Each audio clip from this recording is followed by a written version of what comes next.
Hello viewers, മേരാ പ്രിയ ദർശകോ, എൻ്റെ പ്രിയ കാഴ്ചക്കാരെ, നൻപർകളെ, മേരെ സാത്തിയോ. Today I'm giving you some truths about geography, some questions and answers. Okay, first question. The man who first assessed the mass of the earth. ആദ്യമായി ഭൂമിയുടെ മാസ് ആരാണ് തിട്ടപ്പെടുത്തിയത് എന്നാണ് ചോദ്യം. Doctor Nevil mass ക്ലൈൻ.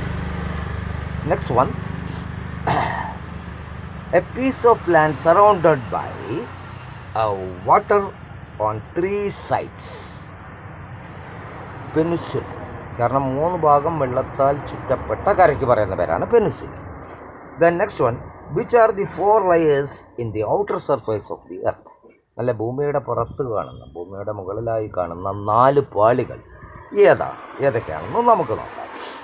First one lithosphere, then second one hydrosphere, third one atmosphere, fourth biosphere. നമുക്കറിയാം atmosphere എന്ന് പറഞ്ഞാൽ നമ്മുടെ അന്തരീക്ഷം അല്ലേ നിലനിൽക്കുന്ന ഭാഗം. Then next question. The nebula hypothesis about the origin of the earth connected with Laplace. The next one, the isotherms indicate. Isotherms എന്തിനെയാണ് സൂചിപ്പിക്കുന്നത്? The temperature in a particular area.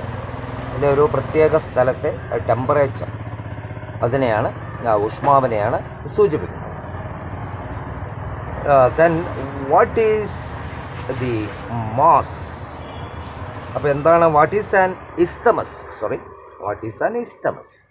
An isthmus is a narrow neck of land that connects two larger landmass. അപ്പോൾ ഇസ്മസ് എന്ന് പറഞ്ഞാൽ എന്താണ്? ഒരു ഇടുങ്ങിയ ഭാഗം എന്ന് പറയാം. 2 കരകളെ തമ്മിൽ ബന്ധിപ്പിക്കുന്ന ഒരു ഇടുങ്ങിയ ഭാഗത്തിനാണ് ഇസ്തമസ് എന്ന് പേരിൽ അറിയപ്പെടുന്നത്. The next question. Which ocean surrounded the north pole? അല്ലെ, നോർത്ത് പോളിനെ വലയം ചെയ്തിരിക്കുന്ന ഓഷ്യൻ, സമുദ്രം ഏതാണ്? Arctic ocean. വളരെ തണുപ്പുള്ള സ്ഥലമാണെന്ന് നമുക്കറിയാം. It's very cold. The next one. The isobar indicate. Isobar എന്തിനെയാണ് സൂചിപ്പിക്കുന്നത്? The atmospheric pressure in a particular area. ഇതിലെ അന്തരീക്ഷ മർദ്ദത്തെയാണത് സൂചിപ്പിക്കുന്നത്, ഒരു പ്രത്യേക ഭാഗത്ത്. Next question. The hot desert which is covered with large size rocks. അങ്ങനെ ഏറ്റവും ചൂടുള്ള ഒരു ഡെസേർട്ടാണ്, മരുഭൂമിയാണ്. അവിടെ വലിയ വലിയ കല്ലുകളാൽ അത് ചുറ്റപ്പെട്ടിരിക്കുന്നു അല്ലെങ്കിൽ മൂടപ്പെട്ടിരിക്കുന്നു. Answer, Hamadas. Next one.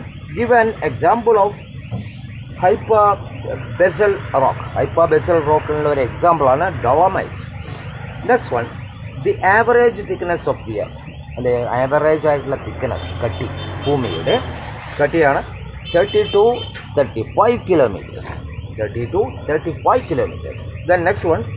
What is geyser? Fountain-like intermittent warm water coming out from the underground.